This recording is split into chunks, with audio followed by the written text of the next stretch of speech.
Hello everyone. Hi. Hello Facebook, hello Zoom, hello Instagram, and hello to you YouTube viewers.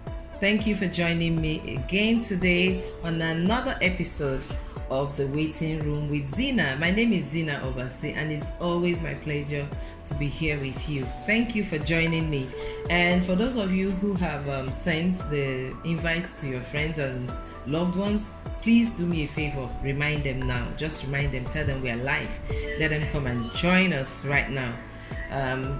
It's been a wonderful day, and all the feedbacks we've been getting from last week, it's been very refreshing, and it just keeps us going. It keeps us, making the effort to come back to you, every week. Okay. Today's episode, we are going to look at another angle of this, wonderful experience. Like I told you people, and I keep telling you, this is based on my experience and that of others. So many people I've known who have been on this journey with me, and some, thank God, they've gone through it and they're out of it. But we all have different experiences. So from my experience, I have come to understand that this waiting business is different for everyone. Your waiting journey and my waiting journey, they are two different things. Even though, yes, they are similar. We are all waiting, right? But trust me, everybody's journey is unique to them. And that is why there is no one size fits all solution to this issue. There's no one size fits all. Everybody has their own issue they are dealing with, so it's peculiar, and because of that, we all have to find a way to go through our own journey, even though they are similar with each other, but there is still that individualistic aspect that you have to take care of or take note of while you are going through your journey. So in this episode, we are going to talk about the reason for your waiting. The why. Sometimes we are just carried away by what everybody is saying. You are carried away by what someone else's wait is all about, and you don't take your time to pause and find out, or try to find out, why your own waiting is happening. So we need to all find out why we are individually waiting, even though we are all collectively waiting for the same thing. Every person needs to know why their own waiting is happening. Why didn't I have my child the first 9 months of getting married and stuff like that? You all need to take that responsibility to find out for yourself. And that's why I have come with this topic today, to discuss the why, the reason for the waiting. Know that it is all different for everybody. And I would like to talk later, not today, another topic. Next week, we're going to talk about what you could be doing while you are waiting. But that's a topic for another day. Today, we're just going to concentrate on that reason why you're waiting. So one of the things I would like to talk about is the medical reason. Sometimes your waiting is due to a medical reason. So you just have to find out. I keep telling people, before you can even certify yourself a waiting mother, a waiting father, you need to have gone to the hospital. You need to have let the doctors see you, run some tests. There are so many gynecologists, there are so many fertility homes now, medical fertility homes. I'm not talking about the, I don't want to mention their names.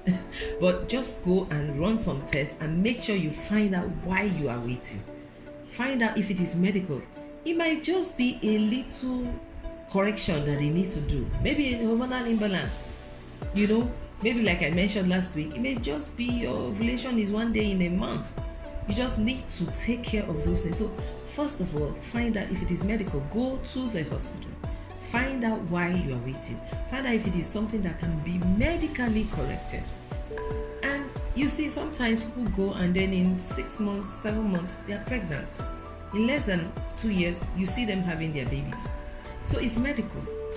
But you also see some people go through that same medical route and they don't carry. They will wait and wait. And someone will be like, But we all went to this hospital. I remember the day I joined this fertility hospital. We came in together, we became friends, and we registered on the same day. And we went through the same thing on the same day. And we are out. And now I don't have, and they have 3 kids. So it's not your journey. That's their journey. Your journey is different. So you have to just find out. So you go through and make sure that you check that list. If there is anything medically wrong, you take care of it. Whilst doing any other thing, you still take care of that medical issue and make sure that you are done with that.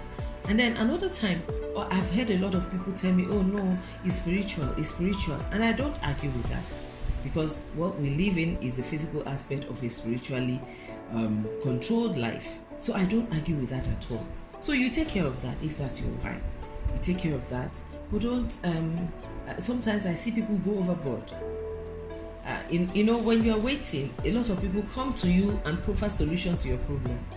In my 17 years of waiting, I heard a lot of solutions, a lot of people.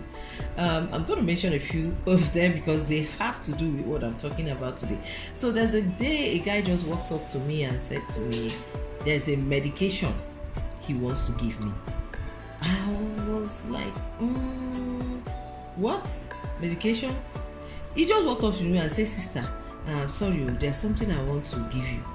I was like, there's this medicine, my sister was waiting, and she took it, and she took in, and she had children.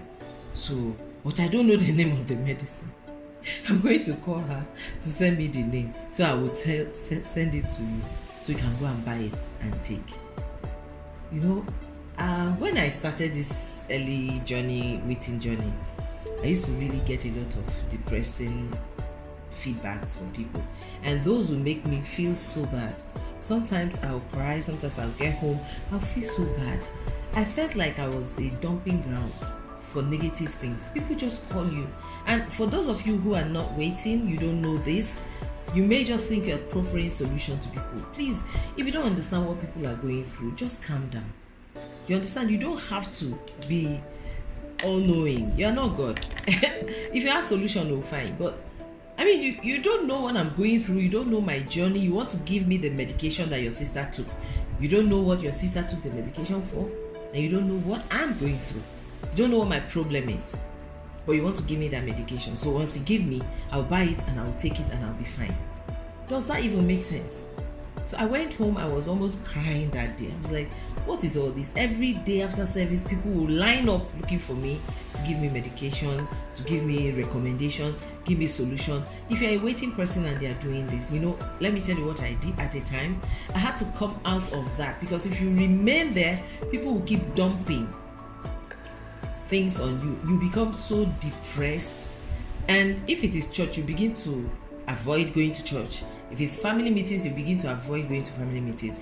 If it is wherever, you begin to avoid your friends because of what they do. But you have never taken that authority to stop them. So I had to stop them. I had to get to a point where I stopped people from dumping things on me. Don't. When you come, I'm like, no.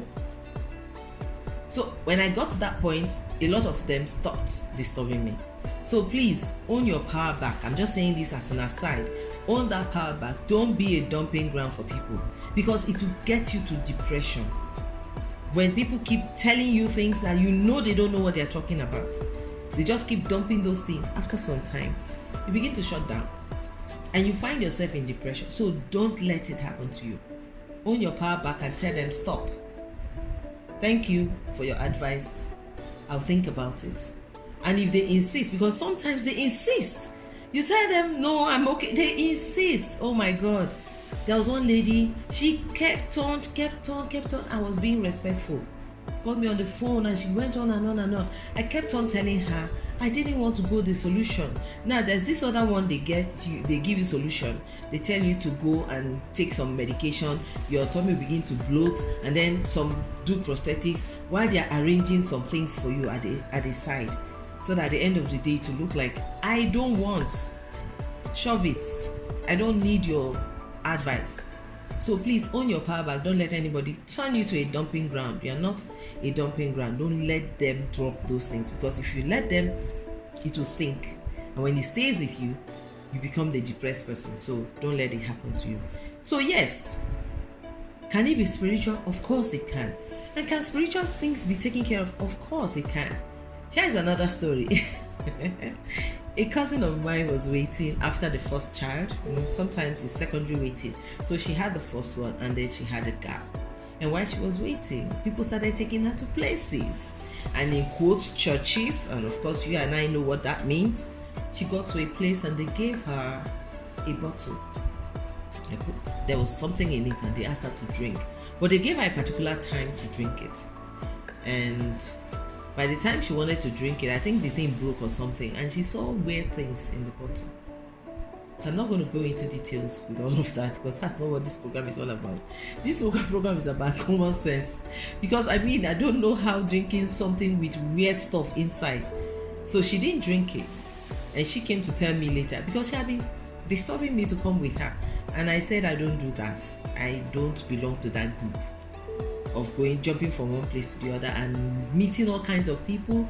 I've heard so many stories of going to places where somebody else, a man, will bathe a woman. I don't know how somebody else will not come and bathe you when your husband is at home so that you can get belly. How is that nice? How is that good? How is that pure? So they go through a lot of things. My cousin went to a few places and when she saw what she saw, she came back to me and said, I'm done, I'm not going again. Look at what I experienced. And I was laughing at her. But eventually, God gave her 3 more children. 3. She didn't even have to do anything. So it probably was just a wait for something to happen or something. So that's why I tell people your individual waiting period is your journey, your personal journey. And you have to be in charge and be communicating with God and to know how and where your waiting is coming from so that you know how to go about it. So yes, it can be spiritually inclined. You have to take care of it spiritually. So what if you have gone through the medical aspect and also gone through the spiritual aspect and you are sure that there is no problem and your spirit is bearing you witness, there's no problem, but you are still waiting? Then what? Then comes the doubt. Then comes the one that people make you feel guilty. Oh my God. Please, pastors, help us. Some of you as well. Sometimes you go to church. The way they will preach that day, it's as if they are looking for you, that they have really signaled you, how will I say it? Singled you out. People will call out all the sins you've committed on earth. Even those that knew, if you had ever had an abortion, those that knew the story, they will retell it over and over. They will bring your sins in front of you, make sure that you are seeing it every day. If you are married into a family where they are not nice people, they will give you hell. They will go and search your story and hear what others have said about you, and they will give you hell. Because they will judge you, they will bring all those things that you've done in the past before you, and they will keep doing that and repeating it, and then you become depressed and you're like, I've gone through the medical, I've gone through this, why me, and then you become depressed, and then you become easily irritated, you become withdrawn, you become frustrated, you enter that darkness. Nobody deserves to live in that darkness, and nobody has the right to put you in that darkness. Like I always say, when you are looking for children, who feels it more? Who needs the child the more?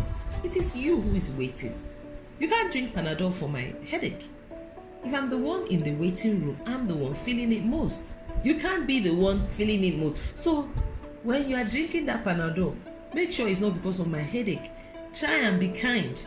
And know that you are not perfect. There are other things that you have also done in the past that are not good enough, but God has given everybody the grace to manage through. So when people are going through their own waiting, don't judge them.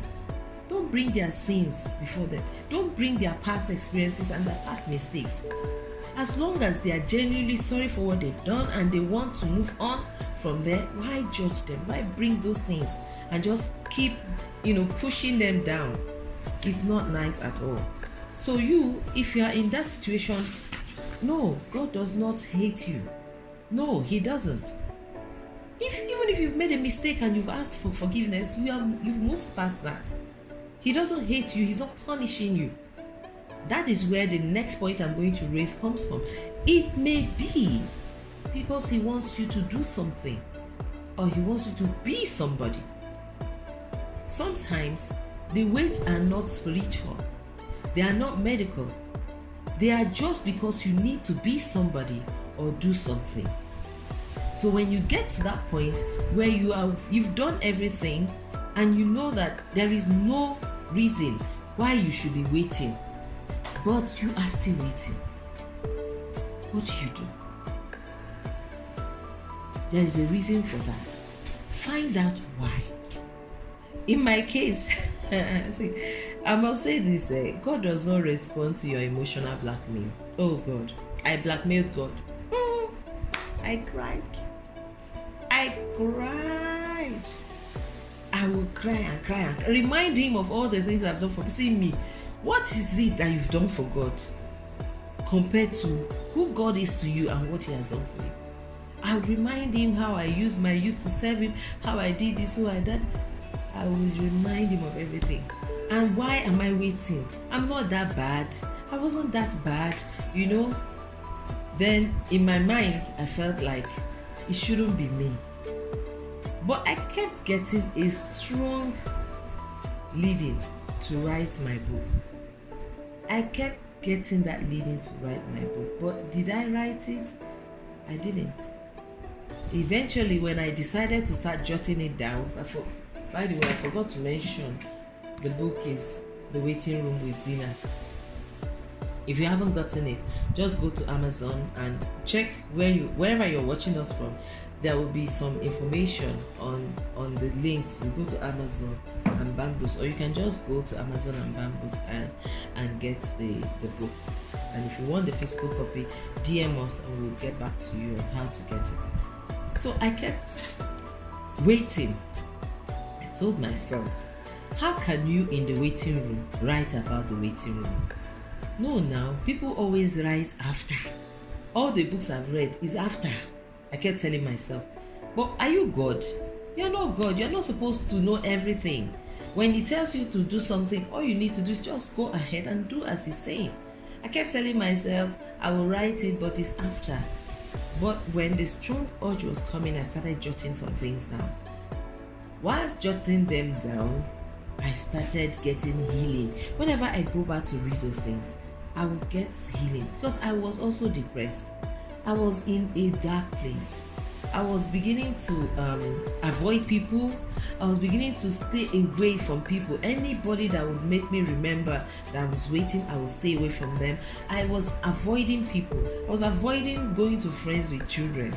It's not because I didn't like the children, but because of their innocent offenses. They wouldn't even mean it, but just doing or saying something, I'll be offended.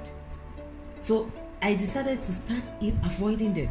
But when it started dawning on me that, look, you need to write this book. And every time I prayed, I remember one day I told my husband, I feel like my waiting is dependent on this book. But I don't think the man even understood what I was saying. Because me, I didn't even believe myself. But I was so sure that maybe I need to write this book. But I kept delaying and delaying and delaying. And eventually I started penning them down. When I started penning them down and they started working for me, my speed to produce the book, publish it, was now because of what I was getting. I started feeling that if I'm getting this blessed from reading these jottings, I believe a lot of people out there also will be blessed, because I have friends that also were waiting at the same time as waiting. Sometimes when we get together, I found myself after some time, after writing a lot of the book, going like 80%, 90% into the book, I was now canceling my friends. They will call me, I'll be the one they will talk to, and we're all still in the waiting room, but I found myself canceling them and talking with them, and they'll be better when we're done. A lot of them were still getting pregnant and moving on, and I still remained in the room, waiting. But I was so sure that God wanted me to write that book. All I kept hearing was, write it from the point of view of a waiting woman. Because once you have the child, your waiting experience is there, but that point of view of writing will not be there anymore. And that was why I decided to, obey, and I started writing, and I finished. I published that book. It was October or November or December, I can't remember, but in 2018, towards the end of 2018, we published this book and then had the book launch. By 2020, our baby came. By 2020, our baby came. Barely 2 years after that. So I am telling you that sometimes there are things you need to do. There are steps you need to take. There are things you need to work on yourself. There are places you need to have gotten to. And if you obey and do it, you find out that it's actually for your own good. See, there is no way God will not have the best plan for you. The other day in church, my pastor was praying for people to receive their whatever they wanted, whatever was good for them. And someone said visas, and my pastor was like, visa to where and why? So he didn't want to pray that prayer just like that. And I believe that because getting a visa is not God's plan for you. Did he send you? So he was like, let's know first of all if he's sending you. Okay, so he said, I'm going to pray for those that God is leading. If it is his will. Do you know some people did not say amen? They were like, no, now. One woman that was sitting beside me was like, no, now pastor, help them, just pray for them. And I asked the woman, I said, which is better? That pastor sends them abroad or that God sends them abroad? If God is giving you the visa, the commission, he will give you visa. If he's sending you anywhere, he give you visa. You don't need prayer for visa. So he will give you if he's sending you. But if he's not sending you, then why are you worried? Why must you turn God's hands? So that's what a lot of us do. We want to turn his hand, make sure that he does what we want him to do. But that's not how God works. If you let him, he will do what he wants for you. And what he wants for you is always the best. It's always the best. So find out why. And you don't need to go to the mountain. You don't need to pay any prophet for this. See, if you have a personal relationship with God is as easy as that. Have a personal relationship with God. Pray to God and ask him, and he will show you. There may be things that he's nudging your mind towards. Maybe he wants you to get another degree.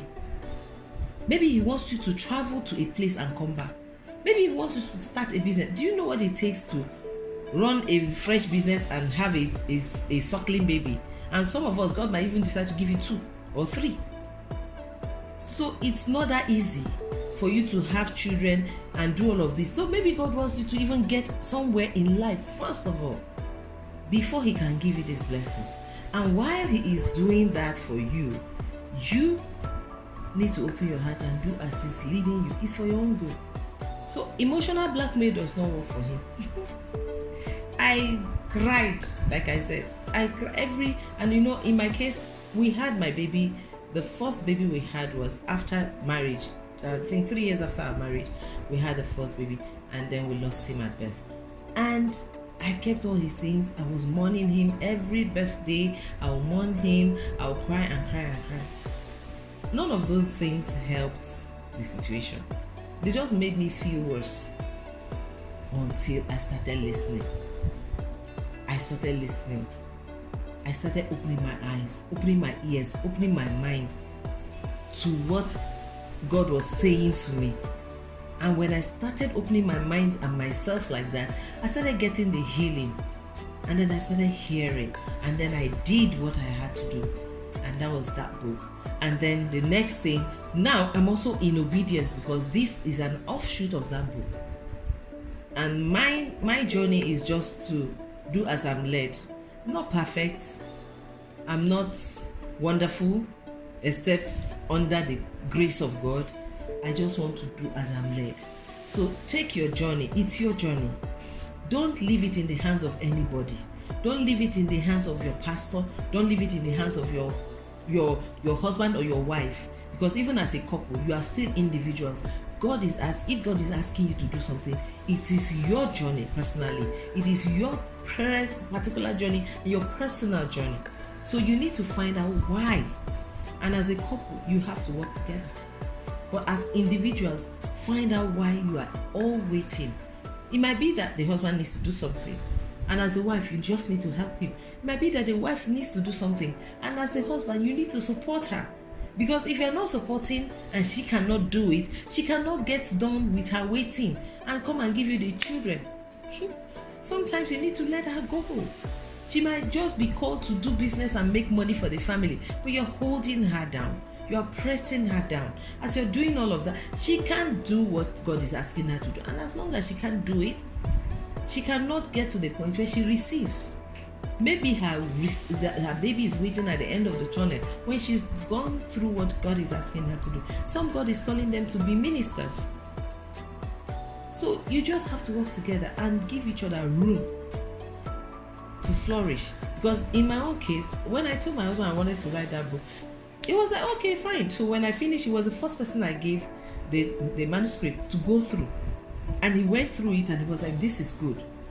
If I had not gotten that support from him, maybe by now I wouldn't have written it. Because one thing that cripples us is that self-doubt. When you're married to someone that keeps reminding you that you're nothing, like I heard somebody tell me the other day that her husband had given her a deadline, that kind of a thing. Those are the things that make a woman, not even if she was going to be like this, you reduce her that way. So when they hear such things, it gets them even into a darker place. But if you allow them, give the support that you can, and give them the room so they can fulfill their God-given assignment. Because yes, we are married, but we are all individuals and we all answer for ourselves. Everybody is called as a person, first of all, because before you can answer as a couple. So that individual call that every one of us has, as a man and as a woman, we both need to help ourselves. If I don't help or support my husband to fulfill his own and he doesn't help me, then how are we going to achieve anything? So as a couple, you need to work together. Understand where you are coming from. Understand where your spouse is coming from. If your husband is called to do it, allow him to do it so that you can get the benefit at the end of the day. So find out why you are waiting. It could be because you need to go to school. It could be because you need to get a job. It could be because you want several things. Maybe write a book. Maybe go the extra mile. Maybe do something for someone. So once you do that and live in that obedience, God says, is better than sacrifice. So obey first and then let him do his work. But the moment you begin to pin God down and tell him how you want him to work for you, you're on your own. Because the longer you keep delaying disobeying or delaying his hand, the longer you wait. So the earlier you obeyed, the faster your miracles will come. So it's better for you to do what you have been asked to do. And even if you are not 100% sure and you have that nudge to do something and you know is good, do that first. Just go ahead and do it and then see how God will lead you. Open your heart and open your mind and let him lead you and fill the gaps for you. And at the end of the day, live your life. The next topic I'm coming with is going to be about what you could be doing while you're waiting, because I don't want to join the two. That's another topic on its own. I'm going to come with you next week with that topic. I'm going to talk about what you could be doing while you're waiting, because sometimes people just wait and sit down and fold their hands and say, I'm waiting. No, there are things you could do while you are waiting. So that's what we're going to discuss next week. And please don't forget to hit the notification button if you're watching this. If you will be watching it on YouTube later, let us be coming to you all the time. Just get that notification and subscription done so that you get our notification whenever we are live. And then all of you that are watching me from YouTube, from Instagram, and those of you that are watching me from Facebook and Zoom, I love you guys so much, and I thank you for giving me this opportunity to come and be in your space today. I believe that next week we're going to have another beautiful time. Please don't forget to invite your friends. Send these links to your friends and your family members, especially people who are waiting. And for those of you who are waiting, I'm still waiting. I want us to get to at least 50 so we can start. Those of you who are waiting, please check all the links that we posted. You will see the Telegram chat room where you can join, and we want to start a community so we can reach out to you on a better and a closer, basis. Thank you again for watching this episode of The Waiting Room with Zyna. From me and my crew, it is good night and God bless you. I remain Zyna, and remember, I say God gives everyone children. You don't have the right to decide how He does. However He gives you, every child is God's blessing to us. Receive and be blessed. Thank you very much. Good night. God bless you.